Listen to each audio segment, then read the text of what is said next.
नमस्कार, मैं हूं शुभी और आप देख रहे हैं न्यूज नेशन। चिराग पासवान को इन दिनों भाजपा का अंदाज चुभ रहा है। हम ऐसा इसलिए कह रहे हैं क्योंकि जिस तरह से उनके चाचा यानी कि पशुपति पारस की नजदीकियां भाजपा से बढ़ रही है, ये नजदीकियां चिराग पासवान को चुभ रही है।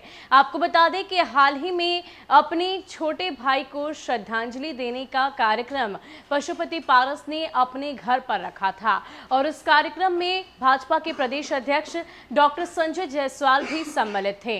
हालांकि जब उनसे इस बारे में सवाल किया गया तो उन्होंने साफ तौर पर कहा कि ये बिल्कुल मेरा निजी मामला है, इसमें किसी भी तरह की राजनीति नहीं। लेकिन जिस तरह से भाजपा का अंदाज बदला सा है, एक जमाने में जब चिराग पासवान खुद को पीएम मोदी का हनुमान बताते थे, आज वो ही भाजपा उन्हें चुभ रही है। क्या है पूरी जानकारी हमारे पास, आपको विस्तार से देते हैं। एक जमाने में अपने को प्रधानमंत्री नरेंद्र मोदी का हनुमान कहने वाले चिराग पासवान को अब भाजपा का अंदाज चुभने लगा है। लोजपा को तोड़कर बागी बने चाचा पशुपति पारस और चचेरे भाई प्रिंस राज को भाजपा जिस अंदाज में महत्व दे रही है, वो चिराग पासवान के लिए साफ संकेत है कि एनडीए में अब उनके रास्ते बंद होने को हैं। भाजपा अब सार्वजनिक रूप से चिराग पासवान को एक के बाद एक इंजेक्शन दे रही है। पशुपति कुमार पारस ने केंद्रीय गृह मंत्री अमित शाह से उनके आवास पर मुलाकात की। आधे घंटे तक की इस मुलाकात में रामचंद्र पासवान के पुत्र और लोजपा पारस के बिहार अध्यक्ष सांसद प्रिंस राज भी मौजूद थे। ऐसे में भाजपा से चिराग अब दूर हो रहे हैं और ये साफ संकेत है।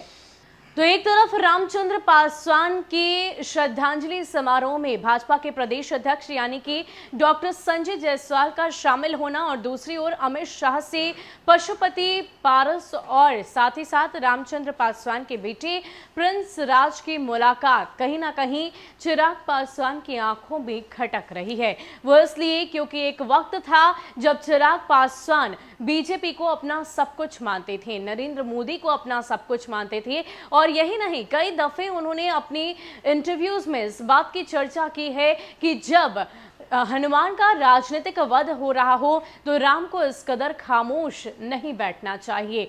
लेकिन उसके ठीक उलट केंद्र में पशुपति पारस को जगह दी जाती है और चिराग पासवान के लिए अभी तक भाजपा ने किसी तरह का स्टैंड साफ नहीं किया है। अब ऐसे में चिराग पासवान कहीं ना कहीं ये बात समझ चुके हैं कि एनडीए में अब उनके लिए दरवाजे बंद हो चुके हैं। अब उनको खुद ही अपना अगला राजनीतिक कदम उठाना पड़ेगा। अपनी राजनीति की विरासत को संभालने के लिए अब खुद ही उन्हें आगे बढ़ना पड़ेगा और शायद यही काम चिराग पासवान कर भी रहे हैं। अपनी आशीर्वाद यात्रा से वो जनता को प्रेरित कर रहे हैं, अपनी ओर आकर्षित कर रहे हैं कि किसी भी तरीके से उनका अस्तित्व बचा रहे, राजनीति में, लोजपा में अपने पिता की विरासत को संभाल सके। लेकिन इन सब के बीच जो तलब उन्हें भाजपा से थी, जो चाहत उन्हें भाजपा से थी, वो पूरी नहीं हो पाई। लेकिन चिराग पासवान अब इस बात को समझ चुके हैं और शायद यही वजह है कि उन्हें ये मुलाकातें काफी ज्यादा चुभ रही है।